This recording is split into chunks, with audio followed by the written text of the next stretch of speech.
రాష్ట్ర ప్రభుత్వము ముఖ్యమంత్రి గారు హైదరాబాద్ ప్రాంతం అనేది సురక్షితంగా ఉండాలని ఒక సదుద్దేశంతో మూసీ ప్రక్షాళనకి శ్రీకారం చుడితే బీజేపీ బీఆర్ఎస్ పార్టీ కుమ్మక్కై దాన్ని ఆపుకునే ప్రయత్నం చేస్తూ ఉన్నది.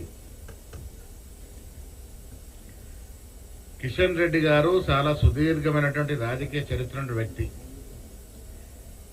ఎందుకు ఈ చిలిపి చేష్టలు చేస్తున్నాడో అర్థం అవట్లేదు. విచిత్రంగా ఉంది. ముఖ్యమంత్రి గారు అన్నదేంటి, మూసీ పరివాహక ప్రాంతంలో దోమలు ఈగలు ఆ దుర్గంధ వాసన మీరు ఒక 3 నెలలు ఉంటే తెలిసి వస్తుంది. అంటే ఫోటో షూట్ కోసము ఒక 12 గంటలు అక్కడ ఉండి ఫోటోల కోసం ఆయన పడ్డ ప్రయాస వీడియోలో వినబడుతూ ఉంది. ఫోటో అయిందా, ఫోటో వచ్చిందని అడుగుతున్నాడు కేంద్ర మంత్రి. మీరు పోయే ముందే శానిటేషన్ అవుతుంది. అక్కడ దోమల మందు కొడతారు, ఈగల మందు కొడతారు. మీరు పోయింది ఎక్కడ? ఆ బఫర్ జోన్లో లేరు, కనీసం మూసీ నది ప్రవాహక ప్రాంతంలో కూడా నివసించలే మీరు ఆ ఉన్న 10-12 గంటలు కూడా. షూ వేసుకొని నడిచారు, దోమలు పుడతాయని సాక్స్ వేసుకొని పడుకున్నారు. మేమందేంటి మరి, అక్కడ దోమల బెడద ఉంది, దుర్గంధ వాసన ఉంది, అక్కడ ఉన్న వాళ్ళు ఉండలేకపోతా ఉన్నారు. వాళ్ళని సురక్షితమైనటువంటి ప్లేస్కి రిహాబిలిట్ చేయాలనే కదా మేమంది. 3 నెలల పాటు మీరు అక్కడ ఉంటే వాస్తవిక పరిస్థితి తెరుస్తాయని ముఖ్యమంత్రి గారు అన్నారు.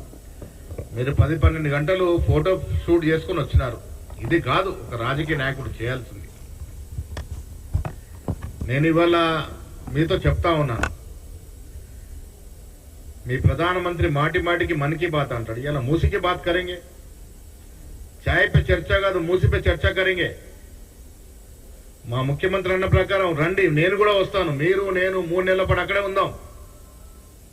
వాస్తవాలు తెలుస్తాయి మనకి. ఎంత దుర్గంధ వాసన వస్తుంది అక్కడ. అక్కడ ఉండే బీద ప్రజానికం ఎంత కష్టపడతా ఉన్నారు. దోమల బెడద ఈగల బెడద ఎన్ని రోగగ్రస్తులు అవుతా ఉన్నారు. వీనన్నిటి దూరం చేయాలనే కదా మా తపన. ఎలాగో 10 ఏళ్ళు బీఆర్ఎస్ పార్టీ రాష్ట్రాన్ని సర్వనాశనం చేసింది. ఒక విజన్తో, ఒక దూరదృష్టితో, ఒక పక్క ప్లాన్తో పరిపాలన చేయలే. అందుకే రాష్ట్ర అభివృద్ధి కుంటుపడిపోయింది. ఇవాళ మేమొచ్చి ఈ 10 ఏళ్ళు జరిగిన నష్టాన్ని పూడుస్తామంటే మీకెందుకు కడుపు నొప్పి?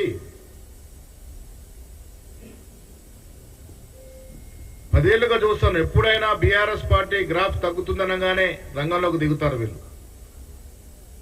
బీఆర్ఎస్ పార్టీ ప్రొటెక్టర్స్ వీళ్ళు. అరే 10 ఏళ్ళు కేసీఆర్ మెలగబెట్టకపోయినాడు, మేమేదో చేస్తామంటే మీ కడుపు నొప్పి ఏంటి?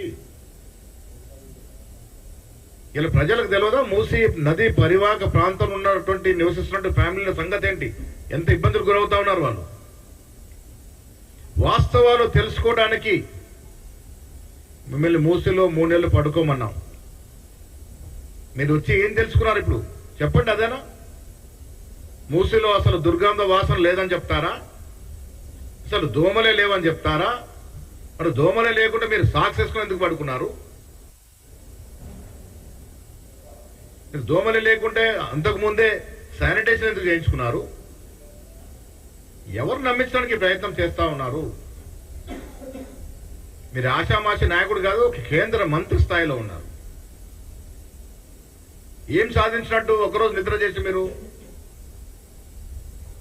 నేను మీకు సూటిగా అడుగుతా ఉన్నాను, వాళ్ళ తెలంగాణ అభివృద్ధి అనేసరికి మీకు నొప్పి వస్తూ ఉంది. సాబర్మతి రివర్ ఫ్రంట్ ప్రాజెక్ట్ తీసుకొచ్చింది మోడీ కాదా?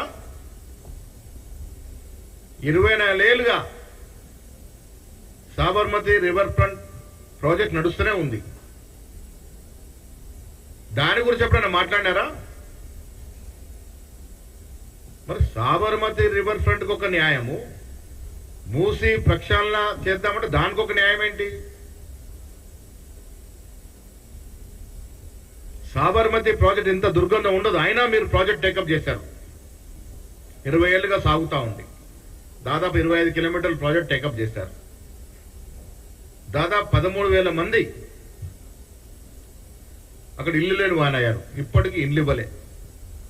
మా ప్రభుత్వము బీదవారు కట్టుబడి ఉంది కాబట్టి మూసీ నది పరివాహక ప్రాంతం కానీ ఆ చుట్టుపక్కల వారు ఎవరైనా నిరస్త్రాయులు అయితే వారికి డబుల్ బెడ్రూమ్ ఇచ్చి ఆదుకుంటాము.